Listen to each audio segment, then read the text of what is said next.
Okay, we are here in Montferrand, right next to our home in Nice.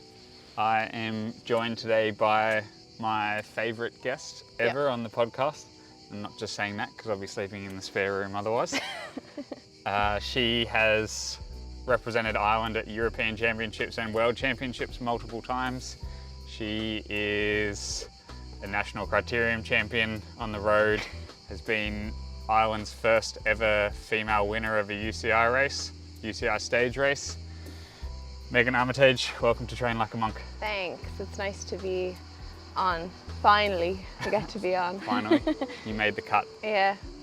So tell us a little bit about where we are now, Montferrand. Yeah, this is our training grounds. It's like one of the climbs that I do every day to go out training, and it's pretty nice. I got hit by a bus here last year, so that's the one downside to it. But other than that, it's really nice. Yeah, so if anyone was following Megan at the time, 2 days before the Women's Tour de France, Megan got hit by a bus about a few hundred metres up that way, but apart from that, it's a pretty nice spot to ride I a bike. avoided the road for a while after that, but it's, I built a bridge now. We're friends again. Okay, so first question, what are you training for currently? I'm training for the Olympics. Yep, we're allowed to say that. As of filming, it hasn't been announced, but by the time you're watching it, it will have been announced. Yeah, hopefully. Yep, so we're waiting. What kind of training does that involve? Were you doing a hard training ride today? No, I was doing a very, very easy ride the last 2 days. Hit the ground running back into like really hard training again. So yeah, I definitely needed a bit of a break today. And what kind of sessions are you doing coming into the Olympics? So usually you're someone that likes stage races, some longer climbs. The Olympics course in Paris is pretty punchy, 2, 3, 4 minute climbs, that kind of thing. Yeah. What kind of training, what kind of sessions are you doing?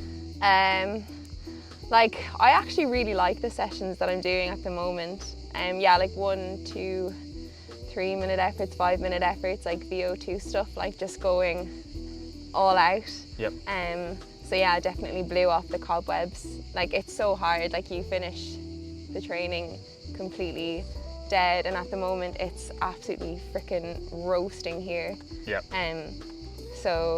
You're pretty much dead the rest of the day. But yeah, it's good, and I like doing that, like that training where you come home and you're like, yeah, I really emptied the tank. And how does it compare to what you would usually do? So you were supposed to be at the Giro d'Italia this week, and then had some sickness before that. But the kind of training that you're doing preparing for that and other stage races, what's the difference when you're preparing for just one day? So you've got a month now basically to train for this one day race. How does that differ to training for a stage race? Yeah, I guess usually I'm doing like kind of longer, more like threshold type climbs or training, and I haven't actually really been doing a lot of the like just go out and do like 6 1 minute efforts all out. So it's been like a massive change, but yeah, I think I actually suit it quite well, and it's something that I'd like to add back into the mix a little bit more, and maybe change up the kind of rider that I thought I was. So yeah. And in terms of how do you think the Olympic road race will play out? Like what are your goals for it basically, and what's the training like? What's the perfect Olympic road race day for you? It's going to be hard, obviously, because I am a team of 1 against other countries that have qualified, like 2, 3, 4 girls. So that's going to be quite difficult. I think for me the biggest thing is just knowing that I've put in the work, I guess get there with my head screwed on, and I think it's going to be a really attritional race. You don't really want to spend all of your bickies too soon, and going off how the Olympics was last time, it's going to be difficult to know whether the break will go this year or get as much of So for anyone that doesn't remember the women's road race in Tokyo, a solo rider, Anna Kaisenhofer, won by minutes in the end. Yeah. Early breakaway went, stayed away, and without the radios, they didn't know she'd stayed away. So for someone like you that would be great for me. usually you win from a breakaway, it's going to be tricky because I don't think anyone will be sneaking up the road this time. No, unfortunately not. We'll see what happens because it's been done before. There's no reason it can't be done again. Yep. So get into my usual run of questions now. What is your favourite training session? It's actually the one that I did yesterday. I've got like a love-hate relationship with it, but when I can do 3 sets of it, I know that I'm going well. What is it? Map ladder. Map ladder. Yeah, So it's one of your specialties. yeah, did I create it? Yeah, you did. Okay. I was the guinea pig. I was the first one that you gave it. Yeah, so talk us through what is the map ladder? So it basically, you start off with 3 minutes, What's 3 minutes at what? like map, like all out VO2 effort. Yeah, so do you know what MAP actually stands for? No. That's an indictment on me as a coach because I haven't explained what MAP stands for. MAP, maximal aerobic power. So it's a little bit of the term doesn't really describe the whole thing correctly, but maximal aerobic power is essentially corresponding to what you can do, the power that you're producing when you're at VO2 max. Usually, in terms that people understand, it corresponds to, for most people, around their 6-minute maximal power. So if you think of a 5-minute effort, a lot of people do a 5-minute test, maybe take a little bit off that, and that's about your MAP or your VO2 max power. So you're holding that for 3 minutes, you said? And then you recover as much as you can for 2 minutes, and then you go all out 2 minutes, then a 90-second break, 90 seconds all out, 1 minute break, 1 minute all out, and then it like decreases all the way down to like, I always go up to like 20 seconds, and then 20 seconds I'm done after is that. usually the final. Some people like the optional 10 seconds all out sprint at the end. Yeah. But so talk us through, why do you like the session? What's so good about it? It's just bloody hard. Like and one of the other reasons that I like it is that it's hard, but it gets kind of progressively easier on your head as you go through it. Yeah. And usually for me, like if I'm on a good day, I can increase the numbers as I'm going. Yeah. But yeah, I always just know from last year when I first got the session, that when I can do 3 sets of that consistently and like really go hard for it, then like it's just a bit of a confidence boost for me, because I know like, yeah, I've got good legs and my form is good.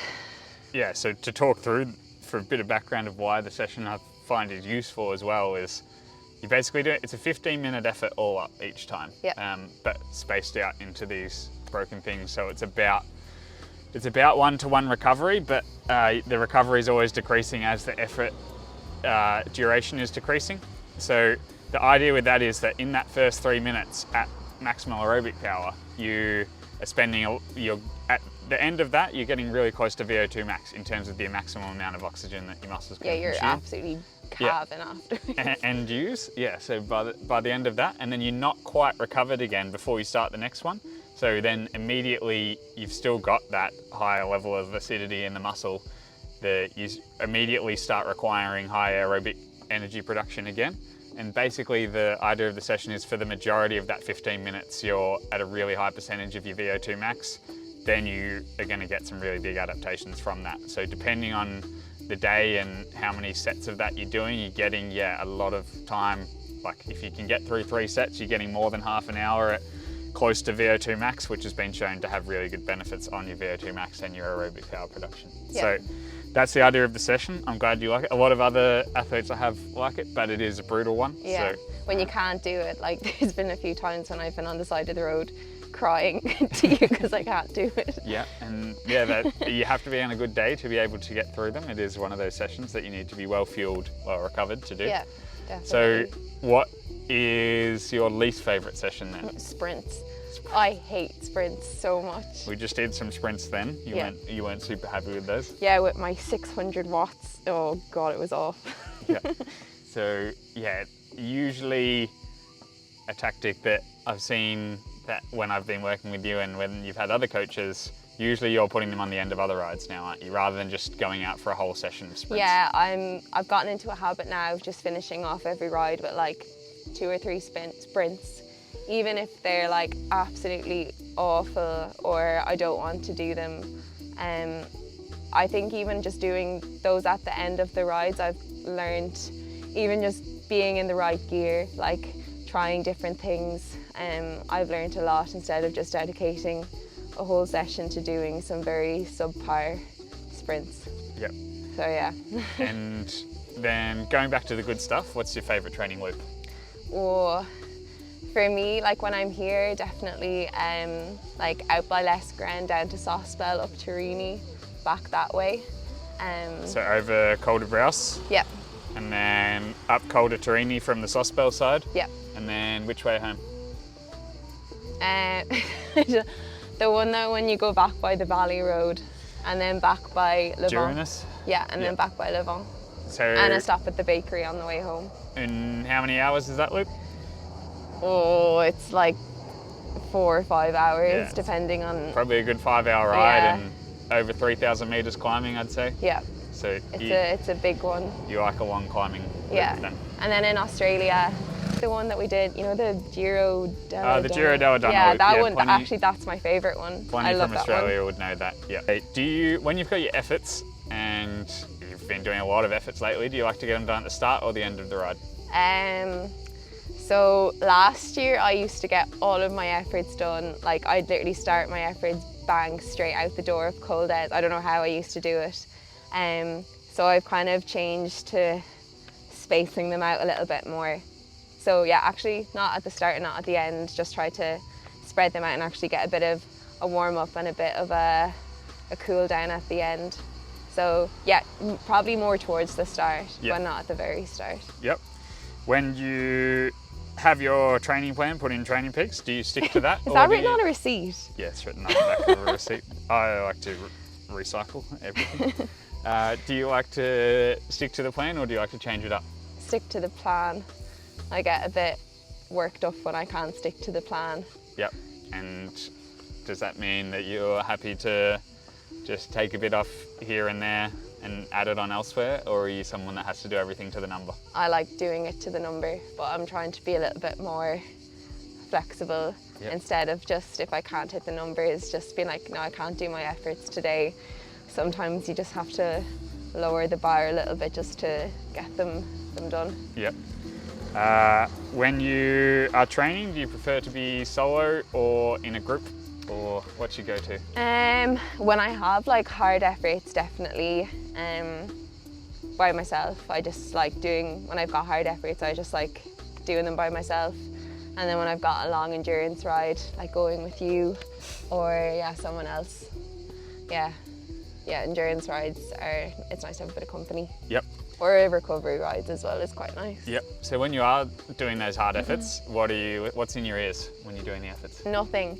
It's so weird. I don't listen to anything. I listen to music up until I start my effort, and then once I start my effort, I pause my music and don't listen to anything. Yeah. So I'm probably in the 1% of cyclists that don't listen to music while doing efforts. Yep. But yeah, so when you finish your efforts, then you're happy to listen to music or podcasts? Yeah, I love my nothing during- podcasts and my audiobooks. But yeah, stuff that I'm doing now, preparing for the Olympics, I can't listen Gotta put to anything. all the brain power into suffering. No, Yeah. No distractions. Yeah, because I'd be listening to a podcast and be like, oh, that's interesting, and then... The what's just drop off. Yeah, definitely. All right, when you're training, are you out first thing in the morning or pro hours? Pro hours, Yep. for sure. Yeah, I like to dawdle a bit in the morning. Yep. Right, if it's raining outside, which as you can see, well, it actually was raining earlier here, are you someone that would jump on the trainer or would you just go out in the rain? I just wait until it stops. Yeah, Raining. well, as you can see, it was absolutely pouring down an hour Yeah, ago, I which just is waited. pretty hard to believe. You can almost see the rain clouds back there, so we're lucky. We can usually Yeah. wait, but you're from Ireland. What happens in Ireland, you don't get many days there where there's no rain. Do you just wait until it stops raining, or if it's raining the whole day, Yeah, what I do you do? usually just get out. Like I have a trainer, and sometimes if it's absolutely bucketing down, I'll go on that. But yeah, it's not. It's like a last resort. It's only if it's like dangerous to go outside. Yep. When you are training, are you stops or no stops on a ride? No stops, but I always have to do my pee stop in the first hour. Okay, Okay. One pee stop in the first hour and then just I'm get it actually done good. after I that. usually just have one pee stop in the first hour and then I'm fine. Rest of the ride straight through. Yeah, and then in the last hour, sometimes stuff for bakery. Little bakery stuff in the last hour. So going on the food then, what is your, we'll start with pre-ride. What's your go-to pre-ride meal? What gets you going? Oh, I have a pretty obnoxious breakfast. So yeah, we get a fresh baguette every morning. Yep. Sourdough baguette, it's so nice. C'est la France. Yeah. And then I have that with some egg, fried egg, and then I usually have like some berries with yogurt and all that good stuff. So yeah, it's good. Yeah, I try to get like a fair bit of carbs in the morning before my rides, just because it's super important, and a bit of protein as well. So it would be hard to get all that in before an early morning bunchy. So I think Yeah, that probably exactly. puts you off. Yeah. And then on the ride, what's your favourite training food? If you got a hard session and you think, right, I need something to get me through this, what is it? My favourite are the Amax Nougat bars. They're yeah. really, really good. I have And- noticed that whenever I get a delivery from Amax, who we're very fortunate, we're both supported by Amax. Yeah, we could set up a shop with how much Amax Well, stuff we have in our house. The nougat bars just seem to disappear very quickly. Yeah, though. I know. I would have like 12 of them on a ride. Yeah. They're so good. So that's your go-to mid-ride, and then you finish a ride. Oh, and when I'm in Australia, Jen's rock cakes Yeah. are my favourite. Yep, there you go. That's my mum's rock cakes. Yeah, they're very good. They're a hit. They disappear quickly as well. Yeah, your Anzac biscuits are pretty good as well. Yeah, the Anzac It's been a while since you've had them though. Yep. And then post-ride, you've just finished a hard ride. You can celebrate, you hit all your numbers. What's your go-to? Pambanya. What is a pambanya? You pretty much only get it here. It's basically a baguette with tuna, salad, what else is in it? Egg, anchovies, olives, all the salty stuff that you want after a hard ride, especially when it's this warm. It is the goat. It's the so post-ride good. sandwiches. And It's a bit of just olive oil, salt and pepper. Carbs, protein, salt.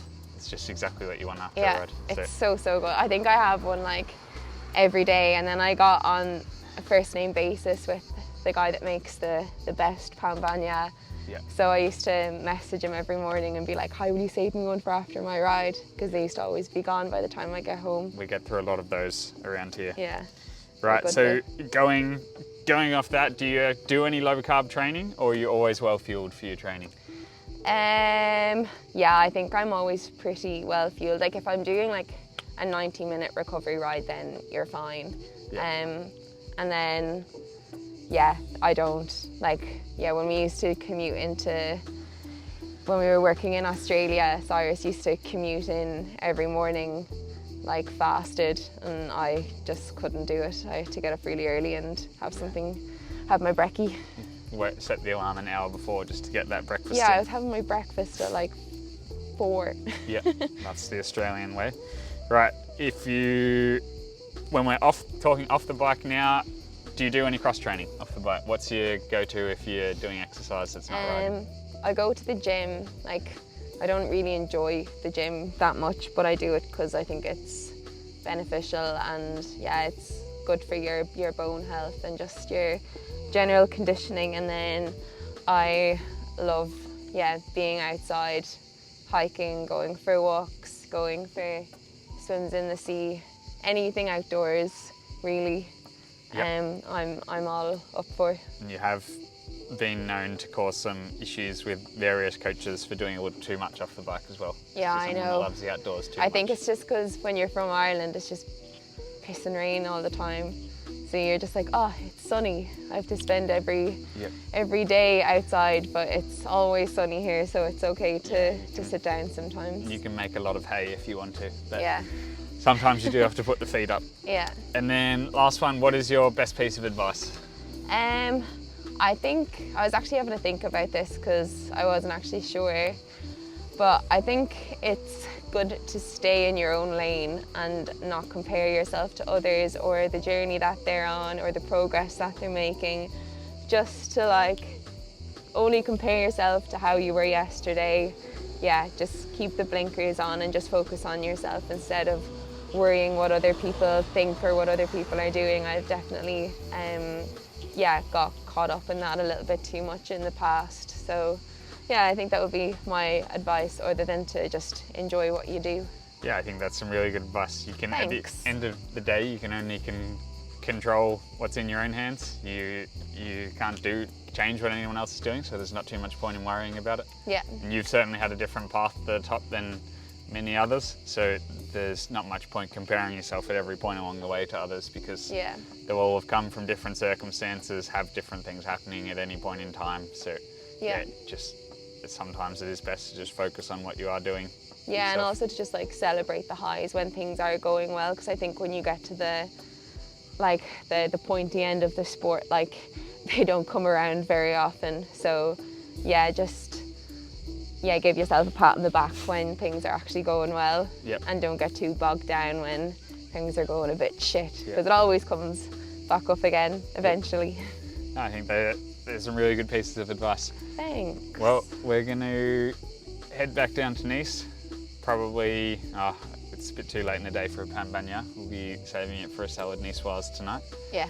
And then we'll enjoy the rest of our recovery day and rest up for some harder efforts the rest of the week. Yep. Hope you enjoyed the chat today. Make sure you leave a comment if you want to hear any other questions answered, and make sure you subscribe if you want to tune in for the next few episodes. Yeah. Got some cool stuff coming up, so stay tuned. Thank you. Bye.